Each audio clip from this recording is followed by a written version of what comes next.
Om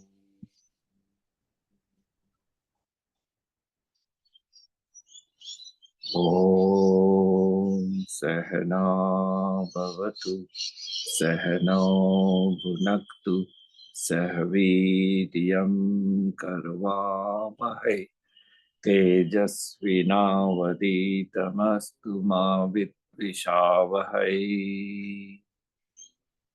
Om Shanti Shanti Shanti.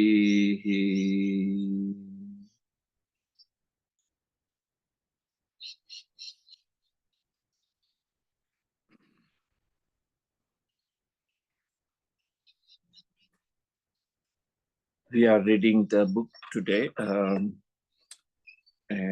we continue with our reading chapter 31, page 226.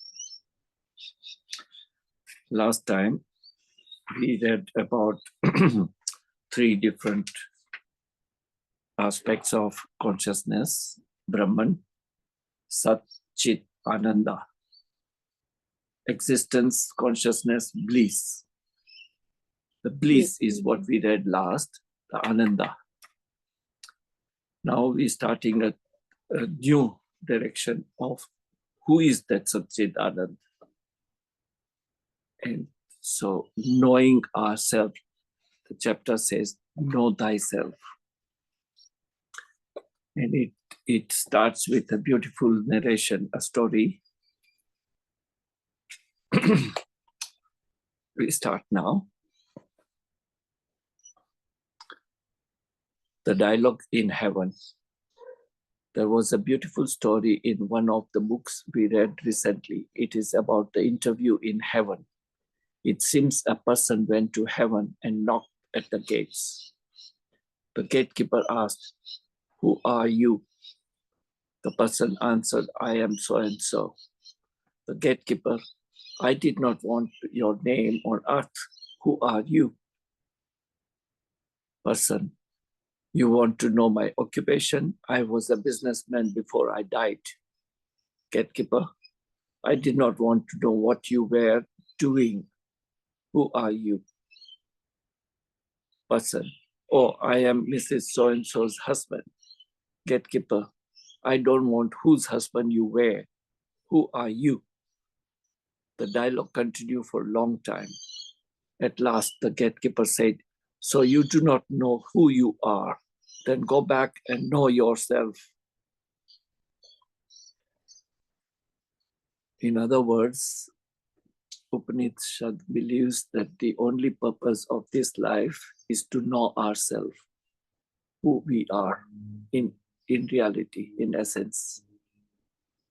And the only purpose of this life is to know thyself. Why should we know ourselves? Both happiness and misery are chains. One golden, the other iron, but both are equally strong and to bind us and hold us back from realizing our true nature. So you understand, even the desire to be happy, or so to say happiness, is also a chain, same as the misery or sorrows. There are mere states. The happiness and the sorrow are mere states, and states must ever change. The nature of the soul is bliss and peace unchanging. Unchanging is the nature. We have to get it. We have it. We don't have to we already have it. We possess the true nature of Sat-Chit-Ananda. It's just that our ignorance, we have forgotten it. We just have to negate what we are not, and then we know what we are.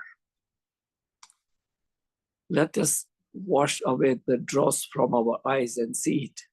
We must stand ever on the self and look with perfect calmness upon all the panorama of the world. It is but baby's play and ought never to be disturb us, says Swami Vivekananda. Long ago, Delphic oracle have declared, know thyself. This was taken up by Socrates and other Greek philosophers as the standard of meaningful life. Mysticism begins with when the truth within is revealed to us. So mysticism begins only after we realize who we are in true sense. In whichever language that of the devotees as the vision of God, or of the Gnani as the realization of truth. Swami Brahmanandji remarked that spiritual life begins with Samadhi. So Samadhi is not the end of the spiritual life, it's rather the beginning. Why is it the beginning? Because Samadhi is an experience. And experience is not in the end. Experience is the beginning. Unless the experience become your realization, the experience, mere experience, is only a phenomena. Experience ultimately should result to realization. The self is clouded by ignorance. Our efforts are not to know, but to remove the clouds. It is like looking out of the window, and whatever that you may see out of your window may look a bit hazy and not very clear. It is not the outside vision which is not clear. It is your mirror. It is your glass which has got dust. As long as you have your glass clean, your vision is clear. So that is what it means, that the self is clouded by ignorance. Moment we transcend the ignorance, the real self is revealed. Our effort is not to know, but to remove the clouds. Then the knowledge stands self-revealed. If knowledge had beginning, it would have an end. And once again, we would have been deluded. So the knowledge is always there. We are ignorant of it, that is all. So the truth, the absolute reality is always there, is omnipresent, omniscient. We only have to drop our ignorance. That's the crucial part. The self, which is of such a nature of being, consciousness, bliss, should be known. In other words, we must realize we are Chit-Ananda, Swarupo, Sat-Chit-Ananda. Since time immemorial, we have been thinking that we are the body and are taking repeated births. There has been no end to our coming and going. We have been enduring endless suffering, thinking that this is called life. However, there has been one thing, hope, that sometime, we may be happy. This vain hope has been leading us nowhere. Rather, it has been taking us around all the time. So, we have spoken about it. There are three kinds of reality. One, Paramarthika, second, Vyavaharika, and third, Pratibhasika. So in Vyavaharika reality, the transactional world, hope may be a good thing to have. But in Paramarthika, the ultimate absolute reality, hope is a negative word. Hope because you do not have, because of ignorance. Moment you transcend ignorance, there is no need of hope because you possess it already. Sri Ramakrishna explained this very well. But the soul that are entangled, involved in worldliness, never come to their senses. They lie in the net, but are not even conscious that they are entangled. If you speak of God before them, they at once leave the place. They say, why God now? We shall think of him in 4 hour of death. But when they lie on their deathbed, they say to their wives or children, why have you put so many wicks in the lamp? Use only 1 wick, otherwise too much oil will be burnt. While dying, they think of their wives and children and weep, alas, what will happen to them after my death?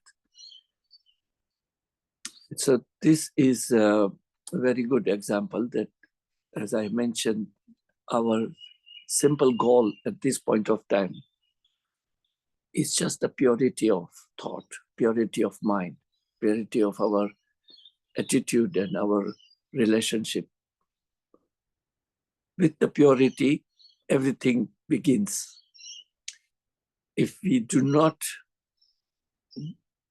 pursue the self-inquiry, who am I? If we do not pursue now, then thinking that at the older age or at the time of retirement, or when you are so-called senior citizen, you have time to think of spirituality or God, etc.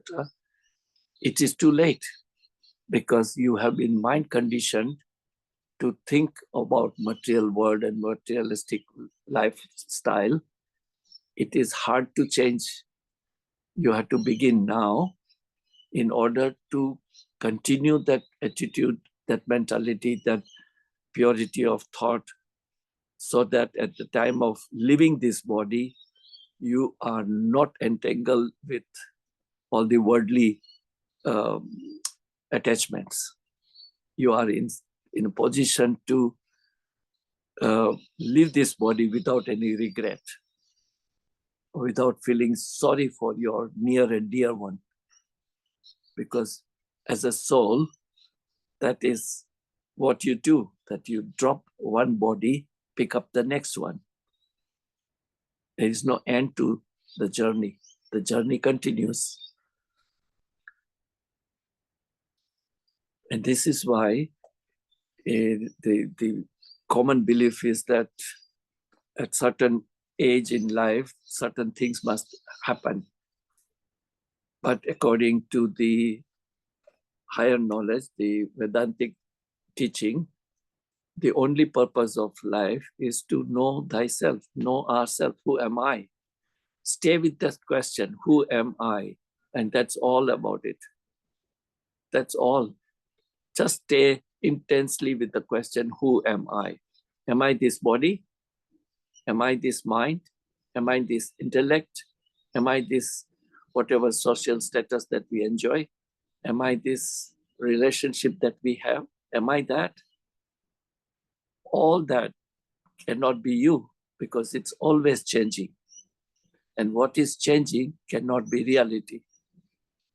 The reality is something which never changes. The entangled soul repeat those very actions that make them suffer so much. They are like the camel, which eat thorny bushes till the blood stream from their mouth, but still will not give up. Such a man may lost his son, be stricken by grief, but still he will have children year after year. He may ruin himself by his daughter's marriage, but still he will go on having daughters every year. And he says, what can I do? It's just my luck. When he goes to a holy place, he does not have any time to think of God. He almost kills himself carrying bundles for his wife. Entering the temple, he is very eager to give his child the holy water to drink or make him roll on the floor. But he has no time for his own devotion. These bound creatures, slaves of their masters, to earn food for themselves and their families, and they earn money by lying, cheating, flattery. They laugh at those who think of God and meditate on him, and call them lunatics. And this is the reality in the world, that the people, when you see someone who is silent, who does not indulge in so-called social behavior, but keep person away from the entanglement, materialistically speaking, and think of the divine, meditate upon divine. Most people consider the person to be lunatic or to say crazy. But in reality, it is the other way around. It is that person who is the wise person. And most of us are lunatics because we are in rat race. We are running a rat race, trying to fulfill one after another desire. And desire never ends. You fulfill one desire, the second one, the next one comes up. And the life goes on in fulfilling your desires. And that's how you come back with the next body. And there is no enlightenment, there is no freedom, there is no liberty. So you see how many different kinds of men there are. You said that all men were equal, but how many varieties of men there are? Some have more power and some less. In order to become powerful and strong, we should seek God, strength of character, strength of purity, strength of aspiration, and finally, the strength of God will all be ours if seek the truth, promised the saint. Short chapter, but very significant. The center point of this subject of this book is to know thyself. Yeah. Tattvabodha, the center point is to know who am I, what am I? And this chapter deals with it.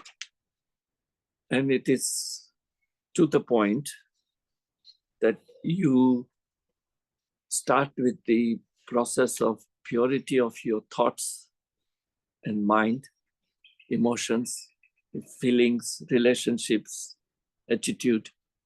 That's a good start. That's a good start. And then you pick up this, acquire this kind of knowledge and be a seeker. Remember, we spoke about fourfold qualification of a seeker. Develop those qualities. Viveka, Vairagya, sixfold of dispassion, and Mumukshutvam. So what is Viveka? Just to refresh our memory, what is Viveka? Viveka is to know what is real and what is unreal, what is absolute truth and what is relative truth. And that's a Viveka. Vairagya comes about once you know the Viveka. Once you have the Viveka, Vairagya happens by itself. You do not have to put much effort. Once you realize what is the reality, what is absolute truth, who am I, what is yourself, the capital self. Once you know it, the Vairagya happens. Vairagya is nothing but detachment. You detach from the worldly desires and worldly attachments. That's Vairagya. And Gita says that perform your duties just as duty and do not expect results or rewards. And whatever reward comes, accept that as a prasad, as an offering. So that Vairagya, that comes once you have Viveka. And the last quality is Mokshotam. You must have intense desire of knowing the self or self-realization. And just not as an intellectual level, but intense desire, the only desire. These are the qualities that a sincere seeker must have or develop. So the chapter that we spoke about has few points that we just have to recapitulate. The The seeker of truth has been told that he is not the physical, mental, or the causal body. He is something different from all this. We have dealt with this gross body, mental body, and causal body. We are none of that. We acquire this body, the physical body and mental body, but we are not that. He has been told that he is a supreme self, the Atman, which is beyond sorrow, pain, misery, dualities, bondage. He has also been told that Atman alone exists and every other thing is mere superimposition. We spoke about it, that it is not just that we are the consciousness, we are the Brahman, but all that we perceive, all that our sense organs can perceive, all that is manifested is nothing but the same consciousness, same Brahman, same Atman, appear to be the materialistic world, appear to be the existence as we see, as we perceive. And that's how Vedantians believe it is superimposed on the consciousness. What is the nature of the Atman? It is of the nature of being, consciousness, bliss. So being is the existence. Being, whatever is the existence. Existence also means the akasha, the vacuum, the space. It is that space which contains everything, everything. So that is the being, existence. And that is consciousness.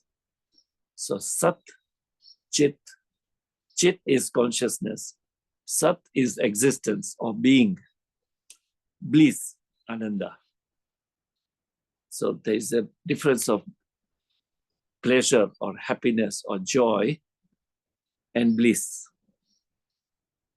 The bliss cannot be disturbed. It's not changing. Everlasting. Joy come and go, happiness come and go, pleasure come and go. But the bliss is something which is unchanging. And that is who you are. That is who we are. We are truth or consciousness and bliss. Existence, consciousness, bliss is what we are. This is the quality of Atman, Brahman, consciousness, God, whatever name that you like. That alone is being, that alone is consciousness, and that alone is bliss. So the seeker has to give up all that is false and seek that alone. So this is, up to now, whatever they have studied, talks about micro level. Yeah, at our level. We spoke about 3 bodies, 5 shifts. We spoke about 3 states of consciousness and what is the Atman, what is the quality of Atman. This is all at micro level.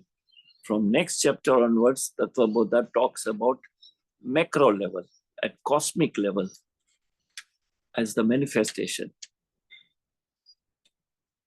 So we will speak about it from next time, chapter 32, because it's entirely different philosophy, different vision, which will take some time to grasp, because it has got technical words such as Purusha, Prakruti, Mahat, Tanmatra. These are the call it at cosmic level. So we must go slow, we must understand slowly, and I prefer to do it from the next class. Today, I want to ask if you have any questions or any doubt or anything that is not clear up to now, whatever subject that we have read. Just to refresh our memory, let us go back and see how we started. We started with by studying adoration of the teacher. Now, why there is emphasis in Vedanta about adoration, Guru? Why there is so much of emphasis on the concept of importance to the Guru? It is nothing but developing the quality of surrender or dropping the ego. You can bow down in temple either as a robotic action, just because everybody else is doing, or you feel humble, you feel like dropping your ego, and you feel you are no one compared to the deity you are standing in front of. So that is the development of attitude to give up the ego. When you give up the ego, only then the question of surrender happens. You cannot have a surrender and keep the ego. So in order to gain certain knowledge and wisdom, you can have anyone as your guru or teacher, anyone. It could be a little child. The qualities that the child possesses, it probably do not have, and you acquire that quality, you learn from that child becomes your guru. Do not look at the chronological age of a person, because chronologically the child is maybe 10 years, but spiritual age could be thousands of years. He could be spiritually very wise at that age, and you may be 50-year-old chronologically, but spiritually you have not even started. You are still in kindergarten. So Guru could be anybody. So the attitude of surrender and dropping off your ego is the first thing to start. Then consider the teacher or guru as your ultimate source of wisdom, Brahman. Consider that is your Brahman, that is the God, and you gaining whatever that you are gaining from the source, directly from the original source. Then the quality, fourfold quality. This is most important part of our study. Chapter 4, fourfold qualification. I once again keep on repeating this importance. Discrimination, viveka. Please read it, keep reading it again and again. Dispassion, vairagya. 6 sadhanas that one must practice. Mastering oneself, self-knowledge, Atman, body, subtle body, organs of knowledge, organs of action, causal body. These are the subjects that we have studied so far. And I invite any questions on this that we have read so far. 3 states: waking state, dream state, deep sleep state. 5 sheaths: food sheath, life force sheath, mental sheath, intellect sheath, blissful sheath. I-ness and my-ness, Atman, quality of Atman, Sat-Chit-Ananda, and know thyself. So we have read up to chapter 31, and all of this deals with our plane at micro level.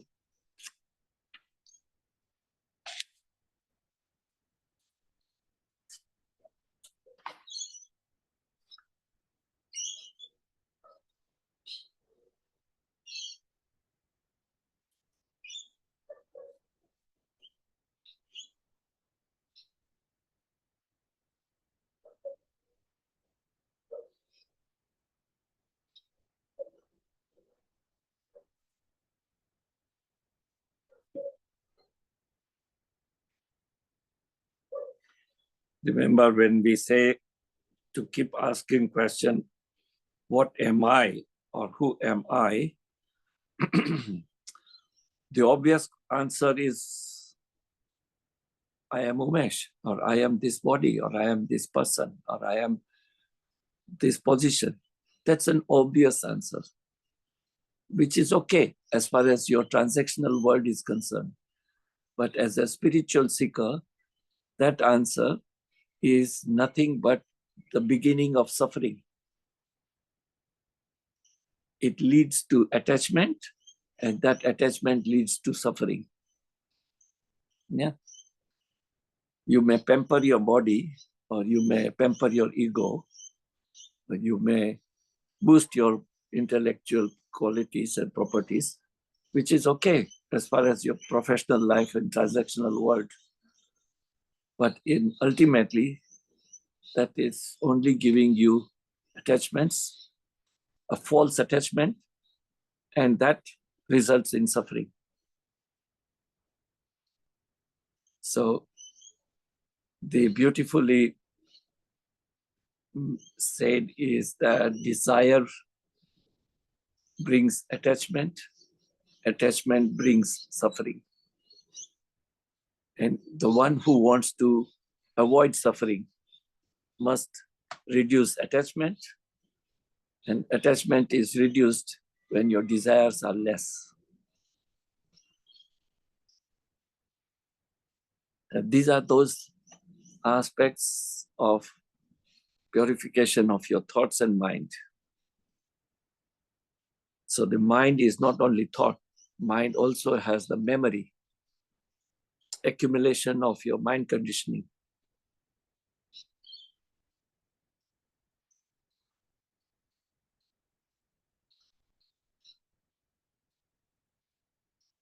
There was a beautiful example I read some time ago, that when you talk about we as a Atman or Brahman or consciousness, energy, so is everything else. And then we say, but in front of me there is a tree, or I have a wooden furniture in front of me. How can the wooden furniture be consciousness? How can a wooden furniture be Brahman or Atman? But we do not realize that that wood, which is the binding factor of the furniture that you sit on, the wood, go back and try to find what is in the wood. You will find molecules ultimately. As science believe that everything, every matter has a part of energy. Without that energy, the matter cannot exist. What is that energy? That is the energy that we are talking about.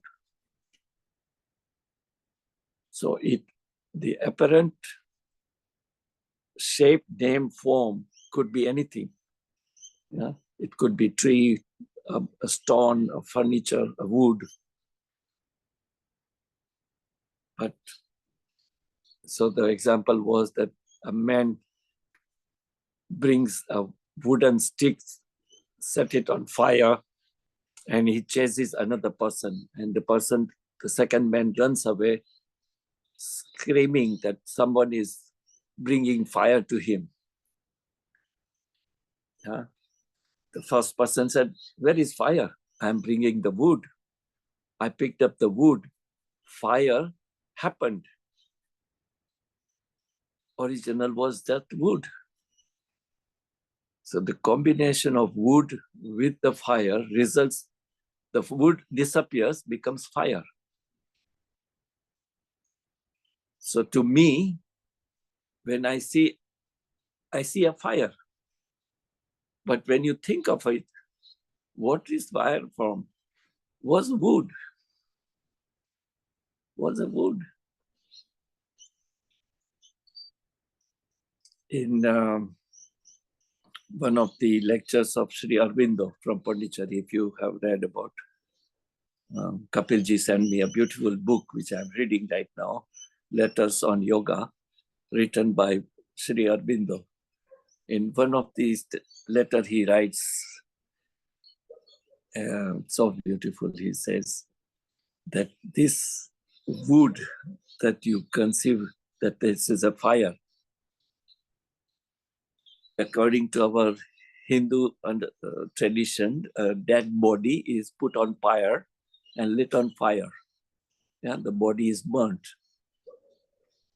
So what does it contain? It contains plenty of wood, and the body is kept on that wood, pile of wood, and that with another piece of wood, it set afire.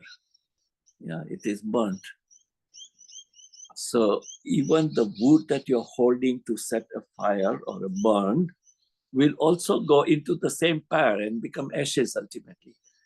So the question of asking, who am I, what am I, do not need to have an answer. That question will dissolve. And that is what Aurobindo says, that do not expect answer for who am I. Do not intellectually, mentally say, I am consciousness, I am Atman, I am God. That's only your, again, a mind conditioning, again, a play of your mind. Stay with the question until the question dissolves. How does it dissolve? Because the higher self or higher power is revealed by itself.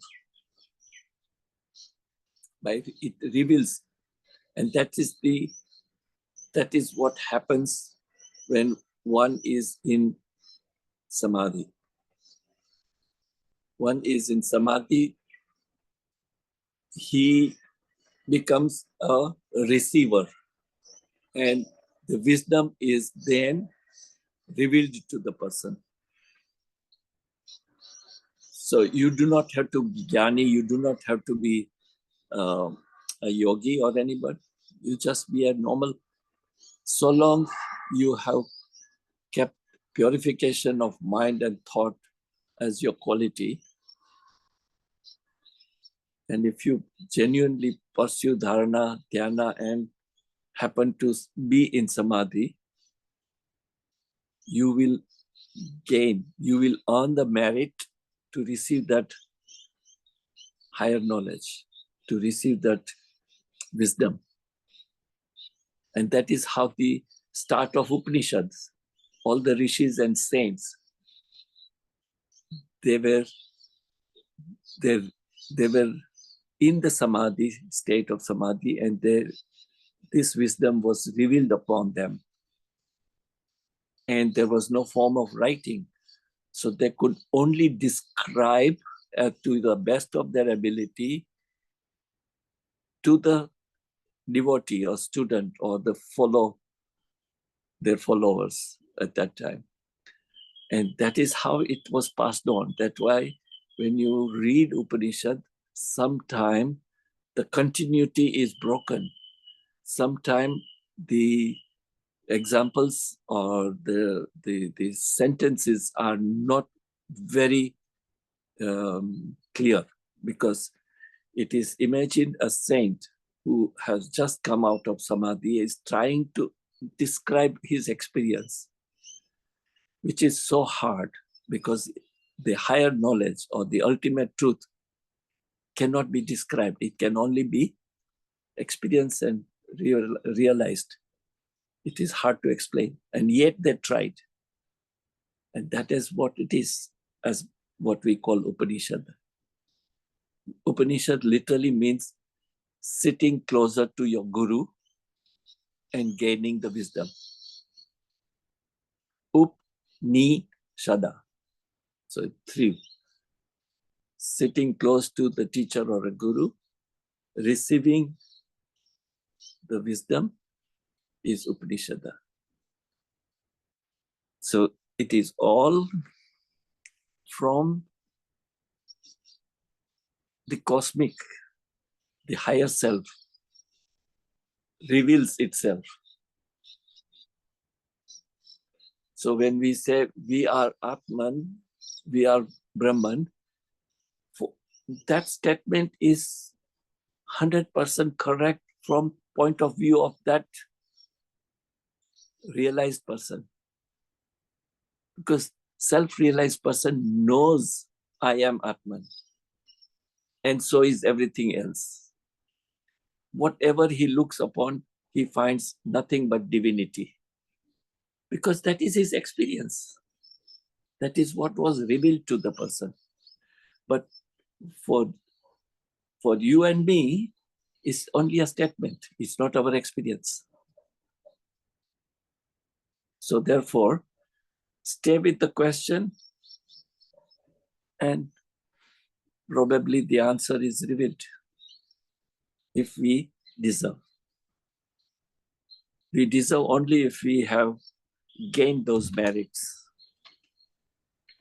by having purity of thoughts and mind and emotions and attitudes, relationships. Acharya ji. Yes. Yeah, Hari Om. Hari Om. Acharya, how to achieve the Ananda? Sat-Chit-Ananda, have you... You don't achieve it. You do not have to achieve it. You are Ananda.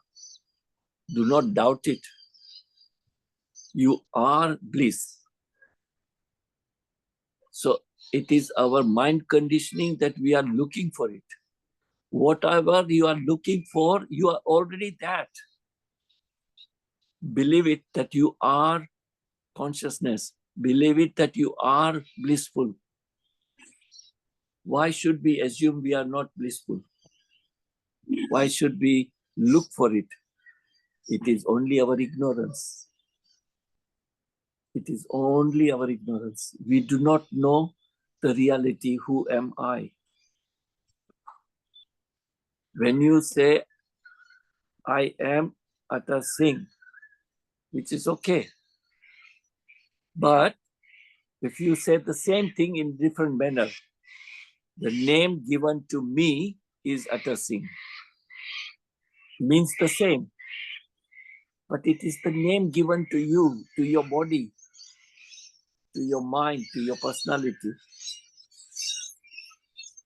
That is not you are. You are that energy. You are that consciousness. You are the Atman or soul or Brahman. Different name. You are that. And once you realize that I am that, then you are cheerful. You are blissful.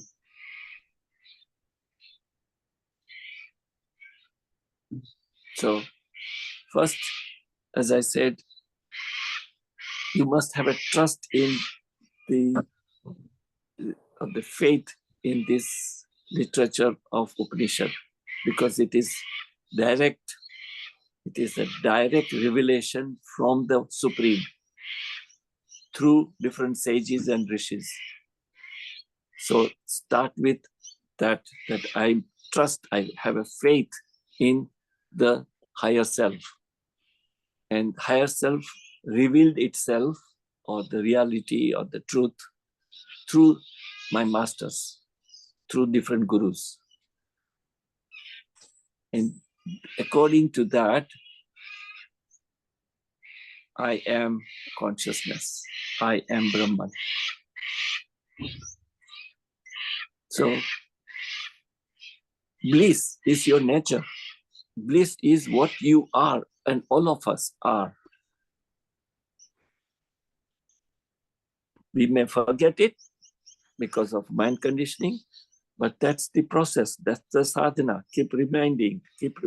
I am Sat-Chit-Ananda. I am pure consciousness. Remember, I always said the simplest thing that one can do is to take a break of 1 minute every 1 hour. Close eyes and talk to yourself and say, I am pure consciousness. Just one sentence, I am pure consciousness. 1 minute it takes. Do it every 1 hour. And that becomes your nature. That becomes automatically registered in your subconscious mind. I am consciousness. I am pure Atma. Now this is here in your spiritual studies. But when you are in Vyavarika world, the transactional world, you go to your work, to your office, you cannot say consciousness is coming. Utter Singh is coming. That's your transactional word. But in back of your mind, you know already that it is only a limited, it's only a relative truth. In reality, as absolute truth, I am pure Atman.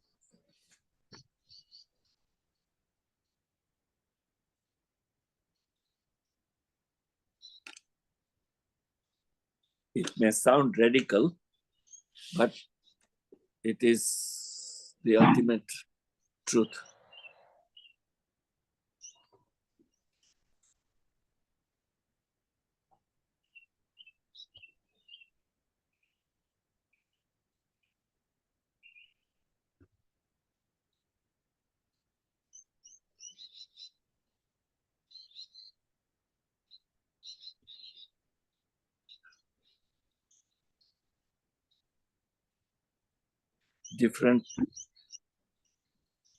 Different approaches to the same conclusion.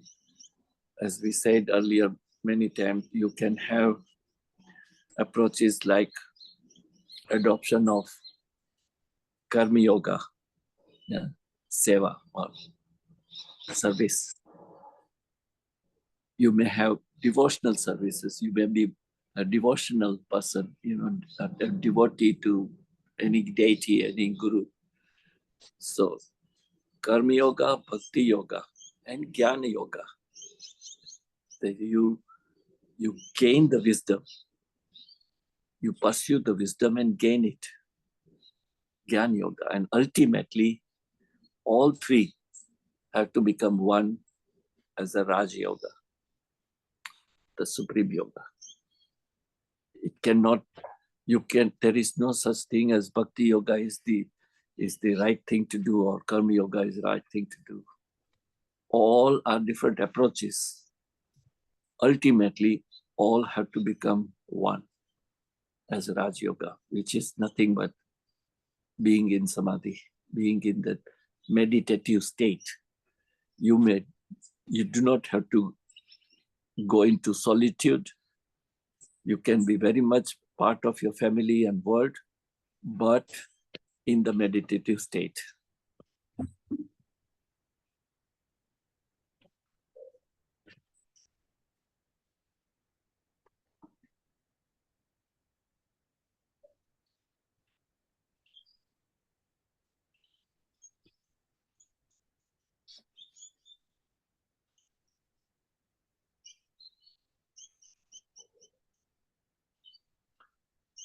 So if there are no more sharing or questions, let us sit still for next 2-3 minutes with your eyes gently closed.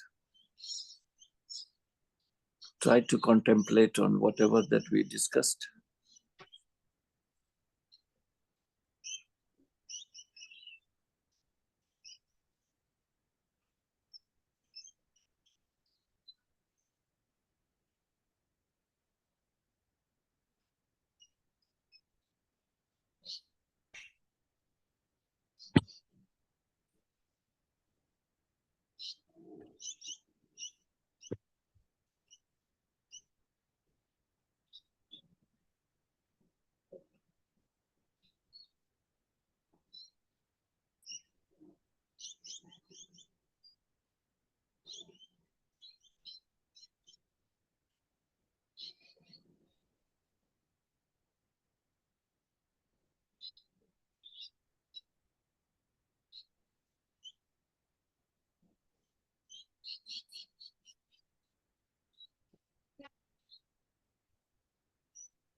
Shivoham, Shivoham, Shivoham, Soham, Sat-Chit-Ananda Swarupoham, Sat-Chit-Ananda Swarupoham.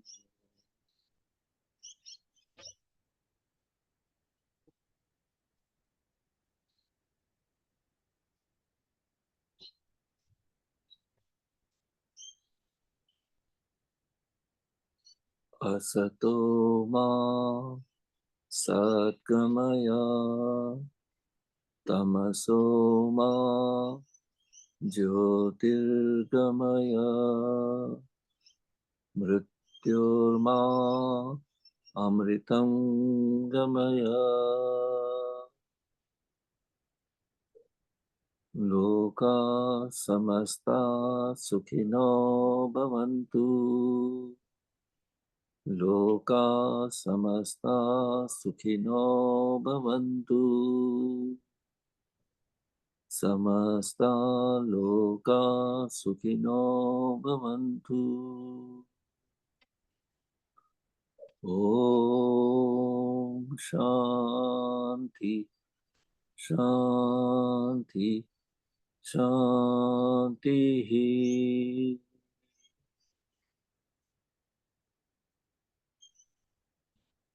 Thank you, God, for giving us air to breathe.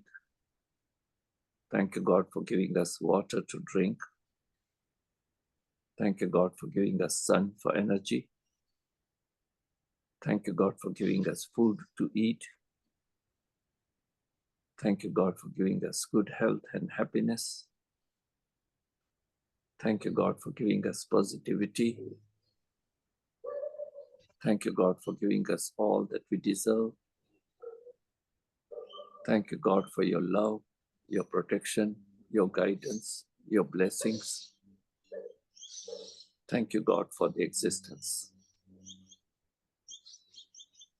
Thank you for giving me a chance to serve you.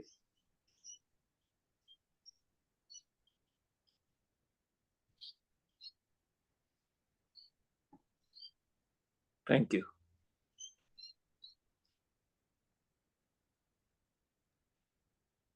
Thank you so much, Acharya. Thank you. Thank very you so much. Thank you. Thank All of Acharya you, my new friends, please share if you have any doubts or questions. Do not hesitate. Yeah, And thank you very wish you much. have a good day. See Thank you on you. Monday. Thank you. Thank you. Same, Acharya. You too. Have a good day.